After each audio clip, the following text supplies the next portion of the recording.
Need for Speed is almost gone. Here's how to fix it. After, reading through loads of videos, comments, channels, blogs, everything like this about this whole Battlefield Need for Speed Criterion situation, I think I want to weigh in, and I think I have a solution, which I think kind of helps EA get some money, because clearly live service isn't working, but it is needed, because that's their business model.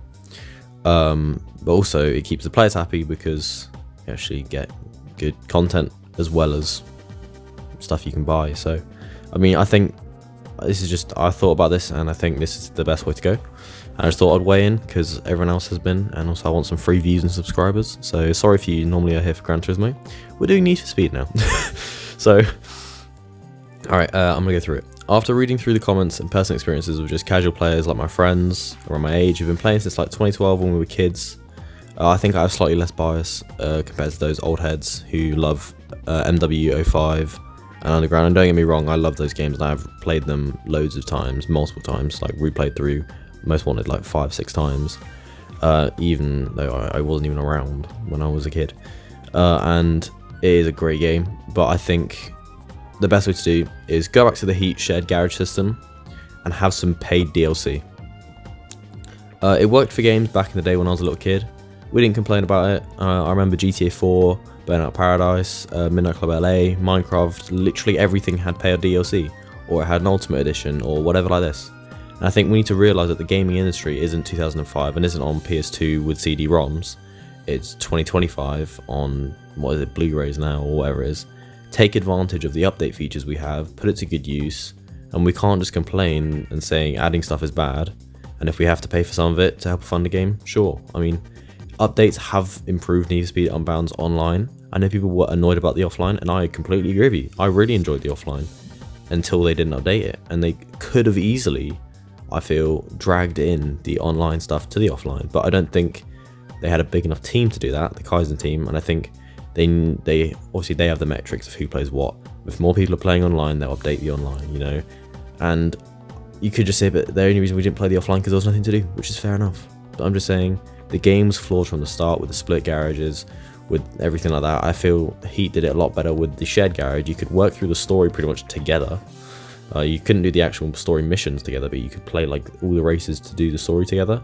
And I feel that was really fun with me. I remember doing it with my friends, and I feel like that was just really good. I think for the online mode, the speed pass really worked. I didn't buy it until the Ultimate Edition came out, and then you get everything for free, obviously.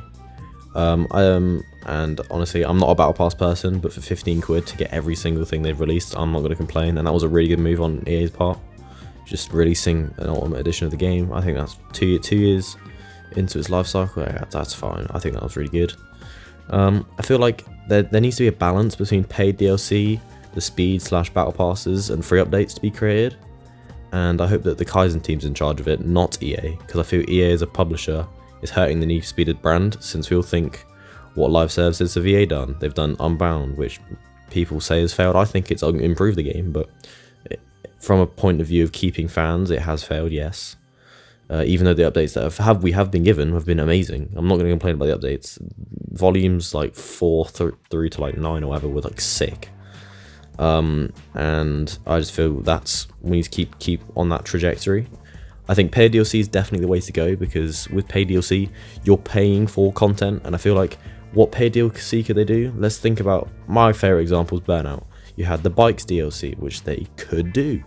You have the crazy version cars DLC. You have the toy cars DLC. Just have some fun stuff in the game, which you make DLC. It's all this. It's Criterion. It's the same team. The same company. It's definitely not the same team. It's been 17 years since Burnout. But I'm just saying, this is the sort of stuff we could do, and people are going to complain. People always complain. But at the end of the day, if you're trying to monetize a game, this is the way to do it. And this is the only way to fund Need for Speed, because this game clearly is on its last legs and clearly could end any day. We have no work being done on the new Need for Speed, so we haven't want to get one to at least 29, because game development takes a long time now. And I just feel it's a shame, because the game is one of my favourites. I've been playing since I remember when like Most Wanted 2012 came out. I played it a little bit. I wasn't the biggest fan of it, but it was fun. Hot Pursuit was really fun, but I played it after it came out, obviously. And then I've been playing every single one since then, except 2015 for some reason. I just missed out 2015, but got Payback, finished Payback. I wasn't the biggest fan of the rallying and all that. That kind of annoyed me, but Payback was fun. Heat was really, really good, and I also really enjoyed Unbound. I've got some good hours on Unbound. I mean, the ones that I always go back to are Underground, Carbon, and Heat. I mean, I don't know why. I just really like those those three games. And yeah, I feel all in all that I think paid DLC as well as free updates works, and a speed pass that doesn't limit too much and gives you like special edition cars like the crazy cool 30th anniversary M3 GTR would be the best way. Just stuff like that. Like, don't limit cars that you could give for free. I say don't limit cars, but if you're adding bikes, I think you can make them pay for bikes. I think that's a fair DLC because extra content. It's not. Don't release it at launch. Release it as a paid DLC that comes in. You know, release the speed pass with special edition cars.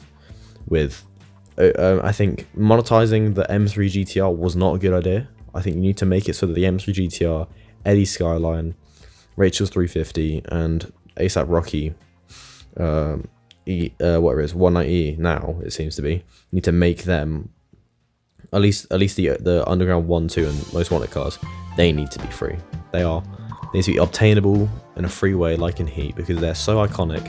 I feel putting it behind a paywall like you did with EA Play was so stupid for so long, and you only just fixed it at the end of the game, which I'm very grateful for. But I feel like, yeah, definitely find a way to make it obtainable. Doesn't matter how hard, how difficult, make it obtainable. And yeah, I mean, that's all I've got for you today.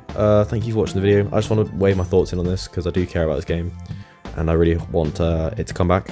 But yeah, I will be doing more other games on this channel except Gran Turismo for those who are my normal viewers. So that could include Night Runners, which I'm a massive fan of. Night Runners, Tokyo Extreme Racer when it comes out, Assetto Corsa when it comes out. So yeah, if there's any games you do want me to try, I do have a lot of games. If I don't have it, I might be able to get it. So yeah, leave some comments below about what you think. Leave some comments how we could fix Need for Speed, and leave some comments about games you want me to play. So yeah, thank you for watching the video. Goodbye.